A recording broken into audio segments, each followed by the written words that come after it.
Se vocês repararem, tem uns filmes em Hollywood, tá?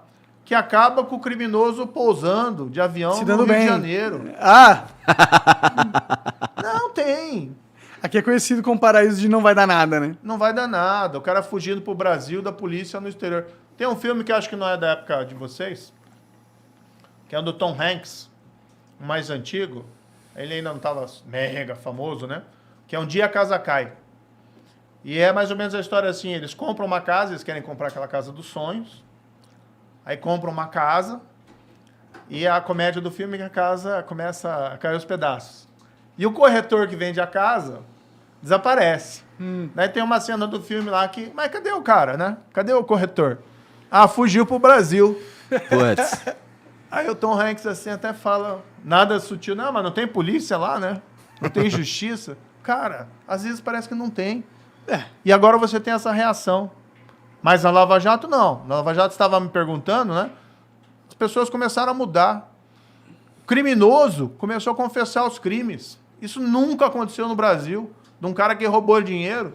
Devido à delação premiada, você imagina. Devido à delação. E por quê? A delação só funciona quando o criminoso começa a perceber que o sistema de justiça está funcionando. Porque, assim, se eu colaborar, eu consigo uma redução da minha pena.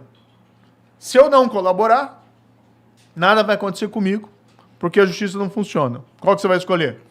A segunda opção. A segunda opção. Na Lava Jato, como a gente inverteu essa lógica, e como o pessoal começou a ver o pessoal ir preso, o pessoal ser condenado, dinheiro sendo recuperado, alguns começaram a mudar de lado. A entender, olha, vou colaborar que é o melhor caminho. Como é nos Estados Unidos. Nos Estados Unidos, se o cara comete um crime, a chance dele ser punido rigorosamente é gigantesca. E aí o cara faz acordo. Um acordo de colaboração. Ou negocia a pena. Eu tive se você for ver estatística, né? Eu não vou ficar falando estatística aqui, mas enfim.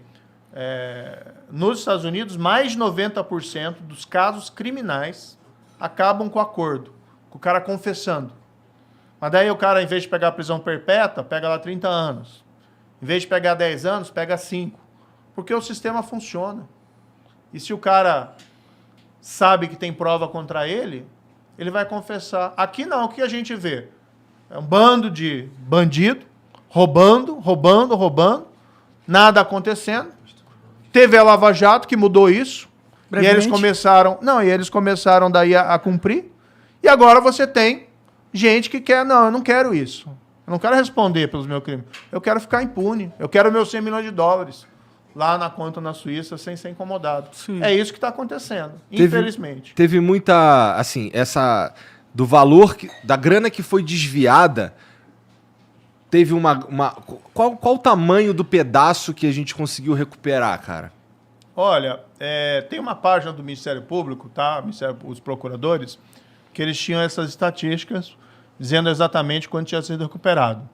A Petrobras fez um anúncio oficial, agora recentemente, de que da Lava Jato, só da Lava Jato, ela conseguiu receber em dinheiro, em cofre, não em promessa, que talvez recebam, 6 bilhões de reais. Uma grana, hein? Nossa É uma grana. 6 bilhões de reais.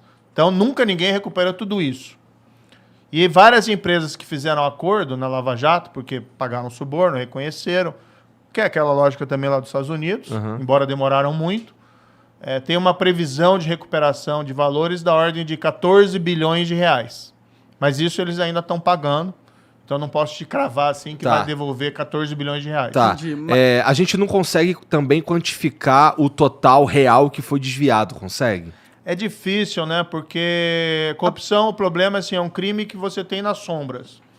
Então você não tem estatística clara. Ninguém fez a probabilidade contabilidade que essa dessa é só porra, a ponta do iceberg, né? 6 bilhões, 14 bilhões é a ponta do iceberg. Tipo, provavelmente... E fora que se for parar pra pensar mesmo, o pior da corrupção não é nem o dinheiro que é desviado, né? O pior da corrupção é que toda a lógica do serviço público, onde ele vai se desviar o dinheiro, ela é toda corrompida e toda feita de uma forma ineficiente para que haja a corrupção. Então aí você tem um mecanismo onde, fora eles roubarem, eles prejudicam o serviço público de um jeito que pra mim, é mais danoso que o próprio roubo em si. Não, você tem toda a razão. Tem um problema que é o desperdício. Então, o que acontece? Quando você tem o serviço público contaminado pela corrupção, por corrupto, o cara está pensando em prestar o melhor serviço para o cidadão ou ele está pensando na melhor oportunidade que ele tem de ganhar propina? É isso que a gente viu muito no caso da Petrobras, mas também em outros casos. Para te dar um exemplo aqui que ficou famoso, que foi a Petrobras comprou uma refinaria no exterior, que é a tal da refinaria da Passadina, que ficou famoso. Tá? Uma refinaria toda acabada, toda fodida, tudo mais. Sabe como é que a gente acabou revendendo mais barato que a gente pagou, né? Exatamente. Sabe como é que era o apelido da refinaria que eles chamavam? Internamente, lá na Petrobras? Ruivinha. Ruivinha. Por causa da ferrugem. Putz. Tava tudo enferrujado. Puta, Daí, assim, então os caras sabiam, né? Os caras não, sabiam totalmente. Eles até confessaram. Né? Tem gente que confessou que recebeu suborno da empresa da empresa vendedora, que vendeu para a Petrobras. Né? Chamavam de Ruivinha. Tá? E assim, o que eu entendi daquela história? Eles quiseram comprar uma refinaria velha, e daí por valor acima do que era, tanto que depois venderam por valor menor, mas porque o cara estava pensando no contrato de reforma da refinaria, porque ia ser o outro, aí que ia ser o esquemão, quer dizer, a compra da refinaria, que já era um esquemão, para eles era um esqueminha. Caralho. Daí eles queriam a reforma, um contrato de reforma, que aí ia ser o grande esquema. Então você procura uma refinaria velha. É como se você fosse alguém te dá dinheiro para comprar um carro, um amigo teu. E aí, em vez de você comprar um carro novo, você compra um carro velho, e daí você vai pro teu amigo, só encontrei um carro velho, você me dá mais dinheiro para reformar o carro? Né? E você vai embolsando esse dinheiro. Então, quando a gente fala no valor do suborno que você recuperou, é uma coisa. O valor do prejuízo, isso aí deve ser umas 10 vezes mais. É mais que dinheiro também, é vidas, né? Tipo, é vidas, Exatamente. né? É todo o povo brasileiro que tem uma estrutura caótica porque não faz sentido ter uma estrutura boa se você quer só ganhar dinheiro com ela, né? Voltando, já que a gente tá falando da Lava Jato, esse lance da... Porque assim, quando a gente tá falando de corrupção, a gente tá falando do político, nesse caso, e estamos falando também da empresa das empresas que o corrompem e tudo mais. No caso da Lava Jato, a gente viu todo mundo indo para o espaço aí, né? Mas também a gente viu que essas empresas, assim, a instituição acabou indo para o espaço também, não só o cara que era o corrupto, cara. Tinha como salvar a empresa de ir à falência ou não teve jeito? Isso foi causa do, sei lá, foi uma coisa tão enfiada nas entranhas da empresa que não tinha jeito? Por que essas empresas acabaram indo para o espaço? Não, essa é uma excelente pergunta, né? Porque tem muita mentira em relação a isso. Então, assim, às vezes eu faço a seguinte comparação, olha, o policial que descobre o cadáver não é o cara que é responsável pelo homicídio. O responsável pelo homicídio é o assassino, ele que é o culpado. Então, essas empresas elas se envolveram tanto nesses crimes de corrupção, quando foi descoberto, e aí vamos lembrar a Lava Jato, ela começou em 2014, e o auge dela foi mais ou menos ali até 2017, 2018. Tá? Quando o fato foi descoberto, no começo, todo mundo negava. Ninguém admitia que tinha acontecido o crime. Algumas dessas empreiteiras que pagaram suborno foram admitir e buscar as autoridades para fazer o acordo de colaboração, tá? Em 2016, em 2017. Nossa. E nesse tempo ficaram sangrando. Né? Porque você fica em toda aquela exposição, né? Ao invés, se elas tivessem, desde o primeiro momento, que é aquilo que eu falei, o que acontece hoje? Se a empresa acontecer algo errado, e pode acontecer, às vezes você tem lá um funcionário, um diretor, que faz coisa errada sem conhecimento da chefia. Às vezes o chefe faz coisa errada, mas a empresa, quando descobre, tem que tomar uma atitude. As empresas que se envolveram em suborno Lava Jato, o grande problema, elas estavam envolvidas algumas há mais de 10 anos. Teve empresa lá que pagou suborno, não só aqui no Brasil, mas no mundo todo. Eu falo assim, a Lava Jato criou uma onda anticorrupção no mundo. Na América Latina aqui foram 4 ex-presidentes do Peru que foram subornados, entendeu?